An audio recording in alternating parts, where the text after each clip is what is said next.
General laser সম্পর্কে এখন আমরা পড়ব। জেনারেল লেজার সম্পর্কে আমি আগে ভিডিওতে বলে আসছি যে আমাদের লেজার করতে গেলে আমাদের একটা জার্নাল লাগবে মাস্ট। সো আমরা যখন লেজারটা করব আমাদের লেজারের পাশাপাশি জার্নালটা সামনে রাখতে হবে বোঝার সুবিধার্থে। বোঝার সুবিধার্থে না, আসলে দেখার জন্য আমাদের লেজার করতে গেলে আমাদের জার্নাল থেকেই করতে হবে মাস্ট। সো প্রথমত আমরা লেজারের বিষয়টা আগে একটু এক্সপ্লেন করি। লেজারের জন্য আমাদের আলাদা আলাদা করে এরকম ছক তৈরি করতে হবে প্রত্যেকটা অ্যাকাউন্টের জন্য। ফর এক্সাম্পল, আমি এই জায়গায় ক্যাশ অ্যাকাউন্ট, আমার অ্যাকাউন্টের নাম কি ক্যাশ অ্যাকাউন্ট।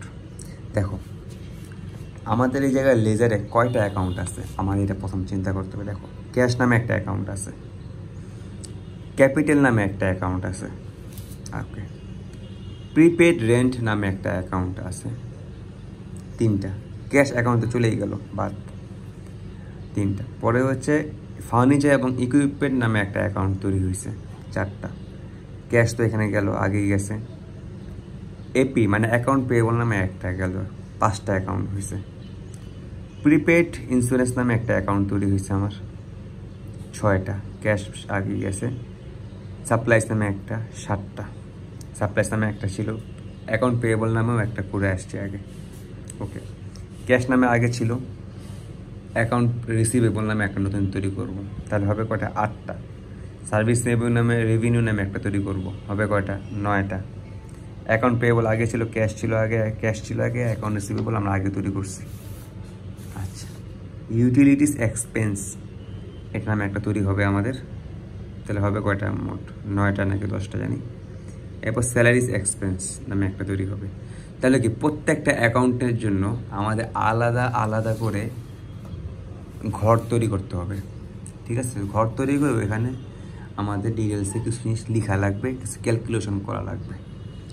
তো এই জিনিসটি হচ্ছে লেজার, ওকে। তো লেজারটা আমরা শুরু করি। লেজারে প্রথমে আমরা ডেট দিব, এরপর আমরা এক্সপ্লেনেশন দিব। কি দিব? ক্যাশ অ্যাকাউন্ট, তো এখানে থাকবে শুধু এক্সপ্লেনেশন। এরপর থাকবে একটা রেফারেন্স, এরপর থাকবে ডেবিট ক্রেডিট, এরপর থাকবে ব্যালেন্স, ওকে। আচ্ছা, এখানে যে রেফারেন্স সেটা সম্পর্কে আলোচনা করি। এখানে রেফারেন্সটা হবে এই যে ক্যাশ অ্যাকাউন্টটা আছে, ক্যাশ নামে যতগুলো কাজ হয়েছে ওই কাজগুলো কোন পেজে হয়েছে, ফার্স্ট পেজে নাকি সেকেন্ড পেজে, ঠিক আছে? ক্যাশের বিষয়গুলি কোন পেজে, তোমার জার্নালের কোন পেজে হয়েছে, জার্নালের ফার্স্ট পেজে নাকি জার্নালের সেকেন্ড পেজে। সো দেখো আমার জার্নালের ফার্স্ট পেজে কিন্তু এটা ছিল, এই জন্য আমি সবগুলি ফার্স্ট এক এক এক লিখে দিছি, ঠিক আছে? কিন্তু আমার যেটা জার্নালের সেকেন্ড পেজে হবে সেটা আমার কিন্তু সেকেন্ড লিখতে হবে। যেমন আমি এখানে একটা ভুল করছি, আমি এখানে স্যালারিজ এক্সপেন্সের জায়গায় 1 দিয়েছি। আমার এটা 1 দেওয়াটা কি ঠিক হয়েছে? হয় না, এটা আমার ভুল হয়েছে। সো এই জায়গাটা আমার ঠিক করতে হবে। কেননা আমার এই জায়গায় রেফারেন্স 2 হইবে। রেফারেন্স 2 হবে কেন দেখাই। এই রেফারেন্সটা স্যালারিজ এক্সপেন্স, আমার জার্নালের কোন পেজে আছে? দেখো 2 নম্বর পেজে আছে স্যালারিজ এক্সপেন্স। জার্নালের প্রথম পেজ হচ্ছে এটা, আর জার্নালের সেকেন্ড পেজ হচ্ছে এটা। তো আমার এই জিনিসটা আমি কই পাবো? জার্নালের সেকেন্ড পেজে। সো আমার সেকেন্ড পেজে যাওয়ার লাগবে, এখানে এই জন্য আমি 2 লিখেছি। আর বাকি সবগুলো কিন্তু জার্নালের প্রথম পেজে আছে, ঠিক আছে? আচ্ছা, এই রেফারেন্স সম্পর্কে আমরা একটা আইডিয়া নিলাম। আচ্ছা, এরপরে আমরা আসি, আমাদের প্রত্যেকটা অ্যাকাউন্টে একটা নাম্বার থাকবে। যেমন প্রথম অ্যাকাউন্টটা নাম্বার আমরা শুরু করব 101 দিয়ে, বা তুমি শুধু 1 দিয়েও শুরু করতে পারো, কোনো সমস্যা নেই। এরপরে অ্যাকাউন্টের নাম্বার আমরা শুরু করব 101, 102 দিতে পারি, বাট আমরা করলাম কি 201 দিলাম। এরপর 301 দিব, এরপর 401 দিব, ওকে। এই নাম্বারটাই আমাদের এই যে জার্নাল আছে না, এই জার্নালের রেফারেন্সের মধ্যে যাবে। জার্নালের রেফারেন্সে আমরা এই নাম্বারটাই অ্যাড করব, ঠিক আছে? কীভাবে অ্যাড করব আমি ডিটেলসে যখন ম্যাথ করাবো তখন বুঝিয়ে দেবো, এখন জাস্ট জানালাম, ওকে। সো এখন ম্যাথে আসি। তো দেখো আমাদের ক্যাশ নামে যে অ্যাকাউন্টটা তৈরি হয়েছে, ক্যাশ অ্যাকাউন্টে দেখো ক্যাশ কই আছে, এখানে ক্যাশ আছে, ওকে। ক্যাশ নাম্বার অ্যাকাউন্টটা আছে, ক্যাশটা কি আছে আমার? ডেবিটে আছে, তাই না? সো দেখো এই ক্যাশ অ্যাকাউন্টে ডেবিটে আমার 40,000 টাকা যাবে, ওকে। কিন্তু আমি এই জায়গার মধ্যে কী লিখছি, এক্সপ্লেনেশনের মধ্যে অনার্স ক্যাপিটাল লিখছি, তাই না? অনার্স ক্যাপিটালটা আমি কেন লিখছি, আমাদের মাথায় কিন্তু প্রশ্নটা আসে।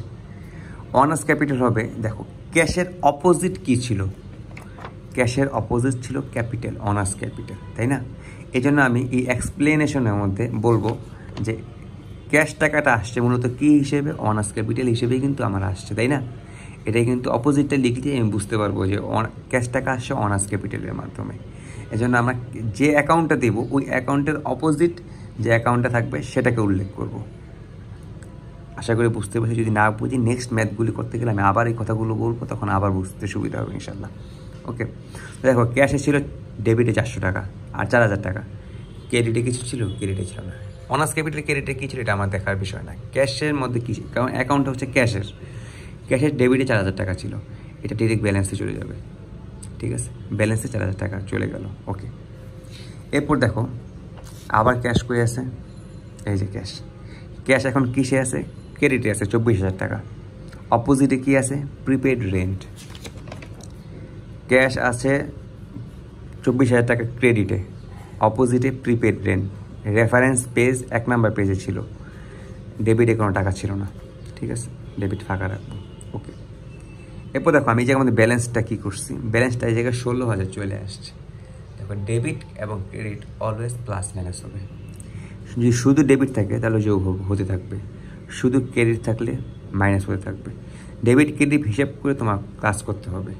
দেখো হিসেব এখন তুমি একটু চিন্তা করো, জাস্ট তোমার অনার্স ক্যাপিটাল ছিল 40,000 টাকা, বাস্তবতা চিন্তা করো, তুমি রেন্ট দিয়ে দিছো 24,000 টাকা, তোমার হাতে আসে কত, 16,000 টাকা না? এই জিনিসটা কিন্তু আমরা ঘুরে ফিরে এই কারণ ডেবিট ক্রেডিট যোগ বিয়োগ করে 16,000 টাকা আসলো। এরপর দেখো, এরপর আবার ক্যাশ অ্যাকাউন্টটা কই আছে, আমরা আবার যাই, ক্যাশ অ্যাকাউন্টটা আছে ফার্নিচার এবং ইকুইপমেন্টে। ক্যাশ কত আছে এখানে, ক্যাশ আছে এখানে 10,000, তাই না? এই দেখো আমি যে লিখতেছি না ক্যাশ, এই ক্যাশ অ্যাকাউন্টের নাম্বারটা আমি দিয়েছিলাম না 101 দিয়েছিলাম না ক্যাশ অ্যাকাউন্টের নাম্বারটা। এই জন্য ক্যাশ নামে যে জিনিসগুলো আছে ওই জায়গার মধ্যে আমি 101 লিখতেছি, এখানে 101 লিখছি, এখানেও 101 লিখছি, এই যে এই ক্যাশে বরাবর আমি 101 লিখছি। সো আমরা বুঝতেই পারছি এই রেফারেন্স নাম্বারটা আমরা কই থেকে আনবো, লেজার করার পরে আমরা এই রেফারেন্স নাম্বারটা পাবো, ঠিক আছে? ওকে, তো এখানে ক্যাশ ছিল কয় হাজার টাকা, 10,000 টাকা ক্যাশ ছিল। কী ছিল, ক্রেডিট ছিল। আচ্ছা, অপোজিটে কী ছিল, ফার্নিচার অ্যান্ড ইকুইপমেন্ট, তাই না? দেখো আর ফার্নিচার এবং ইকুইপমেন্ট অপোজিট, পেজ নাম্বার ছিল 1, ডেবিটে ছিল না, ক্রেডিটে ছিল। দেখো 16,000 থেকে আমি 10,000 টাকা মাইনাস করবো, এবার থাকে কত, 6,000 কি, এটা এখন কিন্তু ডেবিটে আছে, কারণ ডেবিটে টাকাটা বেশি ছিল। ওকে, এটা আমি অটোমেটিক বুঝতে পারবো যে ডেবিটে থাকে নাকি ক্রেডিটে থাকে। ওকে, এরপর দেখো প্রিপেড ইন্স্যুরেন্স। প্রিপেড দেখো ক্যাশের অপোজিটে প্রিপেড ইন্স্যুরেন্স, 2-3-5 নম্বর তারিখে ক্যাশ অপোজিটে প্রিপেড ইন্স্যুরেন্স কয় টাকা ছিল, 1800 টাকা। ক্রেডিটে ছিল, আবার ক্রেডিটে ছিল। দেখো এই জায়গার মধ্যে আমি 101 লিখছি, কিন্তু দেখো আমরা যখন ক্রেডিটে যাব, এই যে 1800 টাকা, তো 6,000 টাকা থেকে 1800 টাকা মাইনাস গেলে 4,200। এরপর আবার সাপ্লাইস কিনছি আমি 420 টাকা দিয়ে। এই পিসটা দেখো, এই পিসটা আবার সাপ্লাইসে গিয়ে আমি সাপ্লাইস, ক্যাশের অপোজিট সাপ্লাইস ছিল, ক্যাশ 101 লিখছি, সাপ্লাইস আমার 420 টাকা খরচ হয়েছে, লিখলাম। তো দেখো 4,200 টাকা থেকে 420 টাকা মাইনাস করলে যে টাকা থেকে সেটা আমরা লিখলাম। ওকে, এরপর দেখো আমার সার্ভিস রেভিনিউ আসছে। এতক্ষণ করে আমার টাকা মাইনাস হতেই গেছে, বাট এখন আমার সার্ভিস রেভিনিউ আসছে। দেখো সার্ভিস রেভিনিউ আসছে কীভাবে, দেখো এই যে ক্যাশ সাপ্লাইস, ক্যাশ শেষ করলাম, সাপ্লাইস। এরপর দেখো আবার ক্যাশ আসছে, ক্যাশ এখানে আসছে 8,000 টাকা। অপোজিটে কী ছিল, সার্ভিস রেভিনিউ ছিল। সো আমি জায়গার মধ্যে সার্ভিস রেভিনিউ দিলাম। আমার ক্যাশ ছিল, ডেবিট ছিল 8,000 টাকা, অপোজিট সার্ভিস রেভিনিউ ছিল, সার্ভিস রেভিনিউ আমি 8,000 টাকা লিখে রাখলাম। দেখো এখন কি করব আমি, এখন আমি যোগ করব, তাই না? এখন আমার কী করতে হবে, যোগ করতে হবে, কারণ আমার ক্রেডিট ডেবিট হয়েছে। ডেবিট মানে ক্যাশ টাকা বাড়ছে, ক্যাশ টাকা বাড়লে অলস আমার কী করতে হবে, যোগ করতে হবে। আর ক্যাশে ক্রেডিট মানে কি, কমা, তো ক্যাশ টাকা কমলে আমি কি করব, বিয়োগ করব। তো এখন আমি যোগ করব, যোগ করে আমার 11,780 টাকা হয়েছে। এরপরও আবার অ্যাকাউন্ট পেয়েবল যাব, অ্যাকাউন্ট পেয়েবলে গেলাম, গেলাম, দেখো এখানে অ্যাকাউন্ট পেয়েবল, ক্যাশের অপোজিট অ্যাকাউন্ট পেয়েবল আছে। সো ক্যাশ এখানে কত, 400 টাকা। কী অবস্থায় আছে? ক্রেডিট অবস্থায় আছে, ক্রেডিট অবস্থায় 400 টাকা আছে। আমি গেলাম, এই যে ক্যাশকে আমি ক্রেডিটে লিখলাম, অপোজিট অ্যাকাউন্ট পেয়েবল লিখলাম। এরপর দেখো এখানে যেহেতু ক্রেডিট আছে তাহলে আবার মাইনাস করছি। এরপর দেখো আবার অ্যাকাউন্ট রিসিভেবল অপোজিটে ছিল, এই যে অ্যাকাউন্ট রিসিভেবল, ক্যাশের অপোজিট অ্যাকাউন্ট রিসিভেবল ছিল। ক্যাশে কিন্তু আমি অলওয়েজ রেফারেন্স 101 দিতেছি, কারণ আমার ক্যাশ অ্যাকাউন্টের রেফারেন্স ছিল 101। অ্যাকাউন্ট রিসিভেবল, অ্যাকাউন্ট রিসিভেবল অপোজিটে ছিল, বাস ক্যাশ ছিল এখানে কত, 3000 টাকা। ক্যাশকে আমার ডেবিট ছিল 3000 টাকা, ক্যাশ ডেবিট 3000 টাকা লিখলাম, অপোজিট ছিল অ্যাকাউন্ট রিসিভেবল। ঠিক আছে, এরপর আমরা করলাম কি, যোগ করে দিলাম, কারণ ডেবিট আসলে আমরা যোগ করবো। এরপর আবার স্যালারি এক্সপেন্সে মাইনাস করলাম। তো এরকম করতে করতে লাস্ট যে অ্যাকাউন্টটা থাকবে, ব্যালেন্স থাকবে, সেটা হচ্ছে 8280 টাকা। আমার ক্যাশ অ্যাকাউন্টে 8280 টাকা আছে।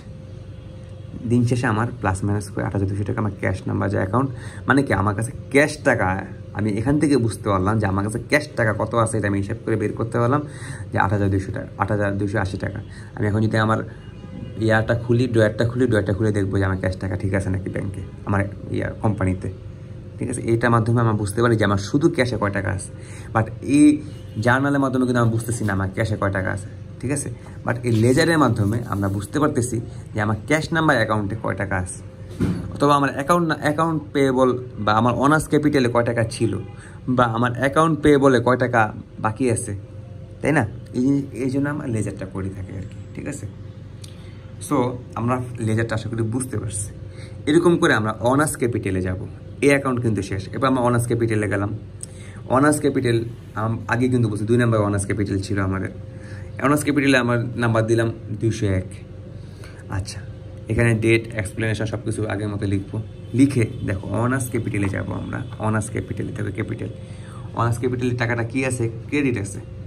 আচ্ছা, আমরা জানি অনার্স ক্যাপিটালের টাকা যদি বাড়ে তাহলে কি হয়? ক্রেডিটই হয়। ঠিক আছে, ওকে। এবং আমার অপোজিটে ছিল ক্যাশ। দেখো আমি কী করছি এখানে, অনার্স ক্যাপিটালের এক্সপ্লেনেশনে অপোজিটে ক্যাশ দিছি, বাট অনার্স পেজ ছিল 1, অনার্স ক্যাপিটাল ছিল 40,000 টাকা ক্রেডিটে। সো আমার ব্যালেন্স কিন্তু 40,000 টাকায় আছে, কারণ অনার্স ক্যাপিটাল কিন্তু আর নাই। যদি অনার্স ক্যাপিটাল আরও থাকতো তাহলে আমরা আরও তুলতাম এখানে। ঠিক আছে, সো এরকম করে আমরা প্রিপেড রেন্ট করলাম, ফার্নিচার অ্যান্ড ইকুইপমেন্ট করব, প্রিপেড ইন্স্যুরেন্স করব। এরকম করে প্রত্যেকটা অ্যাকাউন্ট লিখব, অ্যাকাউন্টের অপোজিটে যেটা ছিল সেটাকে উল্লেখ করব। এবং বাট আমরা একটা ভুল করি সবাই, আমি নিজেও এই ভুলটা প্রায় ভুলে করে ফেলতাম। আমি করতাম কি, আমার অ্যাকাউন্টের নাম ফার্নিচার অ্যান্ড ইকুইপমেন্ট, তাই না? আচ্ছা, আমি ফার্নিচার এবং ইকুইপমেন্টে গেলাম। আমার অপোজিটে কী আছে? ক্যাশ আছে এবং এপিএস অ্যাকাউন্ট পেয়েবল আছে। ওকে, এখন আমরা করে ফেলি কি, আমরা করি যখন অপোজিটে লিখি না, ক্যাশ লিখলাম না, আমরা করি ক্যাশের 10,000 টাকাটা এখানে ভুল লিখে ফেলি। ঠিক আছে, বাট ফার্নিচার এবং ইকুইপমেন্টে এই কাজটা করা যাবে না। ওকে, ফার্নিচার এবং ইকুইপমেন্টটা মূল টাকাটা কই থেকে আসছে সেটা লিখতে হবে। কিন্তু আমি এখানে 10,000 টাকা কেন লিখলাম, এখানে একটু ডিটেলসে লেখার জন্য 10,000 টাকা লিখতে হয়েছে। বাট আমার 10,000 টাকাটা দেখো এখানে কিন্তু আমি 10,000 টাকা ডেবিটে দিছি। দেখো ডেবিটে দিছি 10,000 টাকা এবং 20,000 টাকা। কেননা আমার ফার্নিচার এবং ইকুইপমেন্টের টাকাটা কিন্তু ডেবিটে ছিল, বাট ক্যাশ এবং অ্যাকাউন্ট পেয়েবলের টাকাটা কিন্তু আমার ক্রেডিটে ছিল। আমরা অনেকে এই ভুলটা করে ফেলি। আমরা যে অ্যাকাউন্ট টাইটেলটা দিই, যে অ্যাকাউন্টের নামটা থাকে অ্যাকাউন্ট এই লেজারের মধ্যে, যেমন প্রিপেড ইন্স্যুরেন্স নাম এটার। ঠিক আছে, তো এখানে যে টাকা প্রিপেড ইন্স্যুরেন্সের যে ডেবিটে ছিল নাকি ক্রেডিটে ছিল, ওই টাকাটাই আমরা এখানে তুলতে হবে। যেমন প্রিপেড ইন্স্যুরেন্সে দেখো এখানে টাকাটা আমার কিসে ছিল, 1800 টাকা আমার ছিল ডেবিটে, তাই না? প্রিপেড ইন্স্যুরেন্স টাকাটা ডেবিটে ছিল, তো আমার এখানে ডেবিটেই তুলতে হবে। বাট আমরা অনেকে করে কি জানো, এই অপোজিটে ক্যাশ লিখে না, আমরা ক্যাশে টাকাটা ছিল কি ক্রেডিটে ছিল না, আমরা এই জায়গায় ভুলে ক্রেডিটে দিয়ে দিই। এই ভুলটা করা যাবে না। এবং মাথায় রাখতে হবে এখানে রেফারেন্স হবে কি আমার জার্নালের যে পেজ নাম্বার সেখান থেকে। ওকে, আর এই যে এই নাম্বারগুলো হবে, এই নাম্বারগুলো প্রত্যেকটা নাম্বার আমার এই জার্নালের পেজের মধ্যে চলে যাবে। যেমন প্রিপেড ইন্স্যুরেন্স, দেখো প্রিপেড ইন্স্যুরেন্স কই, প্রিপেড ইন্স্যুরেন্সের রেফারেন্স নাম্বার দিচ্ছে আমরা 501। কেননা প্রিপেড ইন্স্যুরেন্সের নাম্বার ছিল, অ্যাকাউন্ট নাম্বার ছিল 501। ঠিক আছে, এরকম করে আমাদের লেজার তৈরি করতে হবে। আমি আশা করি সবাই জিনিসটা বুঝতে পারছো। একটু প্র্যাকটিস করলে এরকম করে লেজার করতে পারবো ইনশাল্লাহ। লেজারের মূলত মেন থিমটা হচ্ছে এটাই, এভাবে লেজার করতে হয়। এত বড় লেজার তো আমি দেখাতে পারবো না, প্রতিটা আলাদা আলাদা করে টাইম লাগবে, এই জন্য আমি দেখাই নাই। বাট আমি একটা অ্যাকাউন্টকে সুন্দর করে দেখালাম, কারণ ক্যাশ অ্যাকাউন্টটা একটু বড় থাকে, কারণ ক্যাশের কারবার বেশি হয়, তো এই জন্য ক্যাশ অ্যাকাউন্টটা বড় থাকে, তো এটা বেশি ইম্পর্টেন্ট। এই জন্য এটা বুঝলে আশা করি সব বোঝা সহজ হবে, এই জন্য আমি এটা বুঝাইলাম আর 1-2টা বুঝাই দিলাম। এরকম করে প্রত্যেকটা অ্যাকাউন্ট তৈরি করতে হবে আলাদা আলাদা করে, ঠিক আছে। এবং ইউটিলিটিস এক্সপেন্স, ইউটিলিটিস এক্সপেন্সের অপোজিটে কী ছিল? Account payable. এই যে ইউটিলিটিস এক্সপেন্সের অপোজিটে ছিল অ্যাকাউন্ট পেয়েবল। ইউটিলিটিস এক্সপেন্সের টাকাটা কি ডেবিটে ছিল না? আমি ইউটিলিটিস এক্সপেন্সের টাকাটা ডেবিটে আনবো, ঠিক আছে। এরকম করে আমার কাজটা করতে হবে। এই হচ্ছে আমাদের লেজার। আচ্ছা, এখন আমরা আসি ট্রায়াল ব্যালেন্স। ট্রায়াল ব্যালেন্স সবচেয়ে সহজ, এটা আমাদের কোনো ঝামেলাই নেই, কিন্তু এটা করার আগে আমাদের লেজারটা ঠিক মতো করতে হবে মাস্ট। ওকে, তো ট্রায়াল ব্যালেন্স লিখলাম প্রথম। হ্যাঁ, পরীক্ষার খাতায় আগে পারলে কোম্পানির নাম থাকলে কোম্পানির নাম লিখলে বেটার। ট্রায়াল ব্যালেন্স এবার ডিসেম্বর, এটা শুধু ডিসেম্বরের 31 তারিখে আমার করতে হবে। ওকে, আচ্ছা, ট্রায়াল ব্যালেন্সে হবে কি? সিরিয়াল নাম্বার থাকবে, এরপর অ্যাকাউন্ট টাইটেল থাকবে, রেফারেন্স থাকবে, ডেবিট থাকবে, ক্রেডিট থাকবে। ওকে, আচ্ছা, আমরা এখন ক্যাশে যাব। 1 নাম্বার কি? ক্যাশ। ক্যাশের রেফারেন্সে আমরা ক্যাশ নাম্বারটা কত ছিল? অ্যাকাউন্ট নাম্বার 101 ছিল, তাই না? ক্যাশ অ্যাকাউন্টের নাম্বার ছিল 101, সেহেতু আমরা এই জায়গার মধ্যে 101 দিব। এবং ক্যাশের টাকাটা আমাদের কি ছিল? দেখো তো, ব্যালেন্সে 8,280 টাকা আমাদের ডেবিটে ছিল, তাই না? সো যেহেতু আমাদের 8,280 টাকা আমাদের ডেবিটে ছিল, এই জন্য আমি যেরকম আমাদের ডেবিটে নিয়ে আসবো। এরপর দেখো আমাদের ক্যাপিটাল, ক্যাপিটালের নাম্বার ছিল 201। ক্যাপিটাল টাকাটা আমাদের কী ছিল? 40,000 টাকা আমাদের কী ছিল? 40,000 টাকা আমাদের ক্রেডিটে ছিল, তাই না? এই যে অনার্স ক্যাপিটাল, এটা ক্রেডিটে ছিল, 40,000 টাকা ব্যালেন্স ক্রেডিট ছিল। সো আমরা এখানে ক্রেডিটে 40,000 টাকা নিয়ে আসবো। এরপর প্রিপেড রেন্টে 24,000 টাকা। দেখো প্রিপেড, হ্যাঁ, প্রিপেড রেন্টে 24,000 টাকা ছিল। দেখো প্রিপেড রেন্টে 24,000 টাকা কী ছিল? ডেবিট ছিল, ডেবিট ছিল। এই 24,000 টাকা আমার ডেবিট ছিল এবং আমরা যেমন ডেবিটে নিয়ে আসবো। এরকম করে প্রত্যেকটা অ্যাকাউন্টে লাস্টে যে ব্যালেন্সটা থাকবে, শেষে যে ব্যালেন্সটা থাকবে, প্রত্যেকটা অ্যাকাউন্টের শেষে যে ব্যালেন্সটা থাকবে এবং সেই ব্যালেন্সটা কি ডেবিটে ছিল নাকি ক্রেডিটে ছিল, মানে কোন ব্যালেন্সটা বড় ছিল, কোন দিক দিয়ে, কোন দিকে ভারটা বেশি ছিল, ডেবিটের নাকি ক্রেডিটের, ওই জায়গায় যেটা ভার বেশি থাকবে সেটাই আমরা করবো কি এখানে ডেবিট বা ক্রেডিটে নিয়ে আসবো। এরকম করে দেখো, আমি প্রিপেড রেন্টকে নিয়ে আসছি, ফার্নিচার অ্যান্ড ইকুইপমেন্টকে নিয়ে আসছি, প্রিপেড ইন্স্যুরেন্সকে নিয়ে আসছি, সাপ্লাইসকে নিয়ে আসছি, অ্যাকাউন্ট রিসিভেবল নিয়ে আসছি, অ্যাকাউন্ট পেয়েবল নিয়ে আসছি। অ্যাকাউন্ট পেয়েবলে ছিল আমার ক্রেডিটে, ইউটিলিটিস এক্সপেন্স নিয়ে সব নিয়ে আসছি। নিয়ে আসার পরে 11টা অ্যাকাউন্ট হয়েছে। 11টা অ্যাকাউন্ট হওয়ার পর আমি জায়গার মধ্যে টোটাল লিখতে হবে। টোটাল দেখবার ডেবিট এবং ক্রেডিট সমান হতে হবে মাস্ট, তাহলেই তোমার ম্যাথ হবে। ডেবিট দেখো আমার সমান হয়েছে, ক্রেডিটও সমান হয়েছে। সো লাস্টে সবগুলো যোগফল দিয়ে ডেবিট এবং ক্রেডিট আনতে হবে। সো এই অ্যাকাউন্ট, এই টাকাগুলো আমি কোথা থেকে আনবো? আমি বারবার বলতেছি, এই জিনিসগুলো আমি আনতে হবে। এই যে এখানে লাস্ট যে ব্যালেন্স থাকবে সেটা আমি যদি এখানে দেখাই, অ্যাকাউন্ট পেয়েবল, অ্যাকাউন্ট পেয়েবলের লাস্ট দেখো, অ্যাকাউন্ট পেয়েবল কি? আমার অ্যাকাউন্ট পেয়েবল হচ্ছে আমার লায়াবিলিটিস। লায়াবিলিটিস যদি বাড়ে তাহলে কি হবে? অলওয়েজ ক্রেডিট হবে। অ্যাকাউন্ট পেয়েবল প্রথম ক্রেডিট ছিল 20,000 টাকা, এরপর আসছে 1,500 টাকা, এরপর আসছে 3,800 টাকা। বাট এরপর করছে কি, আমার অ্যাকাউন্ট পেয়েবল, আমার যে অ্যাকাউন্ট পেয়েবল দেওয়া লাগবে সেটা আমি 400 টাকায় দিয়ে দিয়েছিলাম, ঠিক আছে। রেফারেন্স 2 নাম্বার জার্নালে অপোজিট ছিল ক্যাশ, ঠিক আছে, 2 নাম্বার পেয়েছি। সো এখানে দেখো সব যোগ করছি আমি, যোগ করতে এখানে 400 টাকা মাইনাস আসছে, এখানে মাইনাস করছি। মাইনাস করার পর যে টাকাটা আসছে এটাই কিন্তু আমি এখানে গিয়ে অ্যাকাউন্ট পেয়েবলে গিয়ে লিখছি, ঠিক আছে। এরকম করে আমাদের আসলে লিখতে হবে। এবং ক্রেডিটে বড় ছিল না এটা, তো ক্রেডিটে লিখতে হবে। এবং ডেবিট ক্রেডিট হিসাব করে আমাদের এখানে লিখতে হবে। আর ডেবিট ক্রেডিট হিসাবটা আমরা কীভাবে করবো? আমরা হিসাব করবো যে কোন অ্যাকাউন্টটাতে, মানে প্রথমত দেখবো যে ক্রেডিটে ছিল, প্রথম অ্যাকাউন্টে ক্রেডিটে 20,000 টাকা, তাহলে অ্যাকাউন্ট পেয়েবল আমাদের জন্য কি? অ্যাকাউন্ট পেয়েবল হচ্ছে আমাদের জন্য একটা লায়াবিলিটিস বেশি ছিল, তাই না? তো লায়াবিলিটিস বেশি, এখানে বেশির জিনিসটা কি? ক্রেডিট। তো ক্রেডিট বেশি কিন্তু আছে, ঘুরে ফিরে দেখো ক্রেডিট কিন্তু বেশি আছে, এখানে 400 টাকা মাইনাস হচ্ছে মাত্র ডেবিটে। সো এরকম করে আমাদের অ্যাকাউন্টটা বুঝতে হবে। হ্যাঁ, এরপর আমি যদি একটা দেখাই স্যালারিস এক্সপেন্স, এক্সপেন্স যদি হয় তাহলে আমাদের কী হয়? ডেবিট হয়, তাই না? হ্যাঁ, অপোজিটে ছিল ক্যাশ, আমি ডেবিটে আনছি, এখানে শুধু একটা অ্যাকাউন্ট ছিল যে আমি ব্যালেন্সটা আমি ডেবিটে নিয়ে আসছি, ব্যালেন্সটা ডেবিটে যাবে। এবং এই ডেবিটে যে ছিল দেখো আমি ঘুরে ফিরে কিন্তু স্যালারিজ এক্সপেন্স যখন লিখছি, কই স্যালারি এক্সপেন্স, এই স্যালারি এক্সপেন্স 10 নম্বরে, তখন আমি টাকাটা ডেবিটে নিয়ে রাখছি। এরকম করে আমাদের ম্যাথ কমপ্লিট করতে হবে, এবং এটা যদি আমরা বুঝি তাহলে ইনশাল্লাহ আমাদের চ্যাপ্টার 2 কমপ্লিট। চ্যাপ্টার 2 এর মধ্যে এই 3টা জিনিস, জার্নাল সবচেয়ে মাস্ট যে ইম্পর্টেন্ট সেটা জার্নাল, এরপর হচ্ছে জেনারেল লেজার, এবং লেজার থেকে ট্রায়াল ব্যালেন্স। জার্নাল ঠিক মতো করতে পারলে আমরা লেজারও করতে পারবো ইনশাল্লাহ। এরপর ওইখান থেকে ট্রায়াল ব্যালেন্স বের করা একদম ইজি, এবং মাস্ট মনে রাখতে হবে ট্রায়াল ব্যালেন্সের ডেবিট এবং ক্রেডিট সমান হওয়া লাগবে। সবাইকে ধন্যবাদ, আসসালামু আলাইকুম।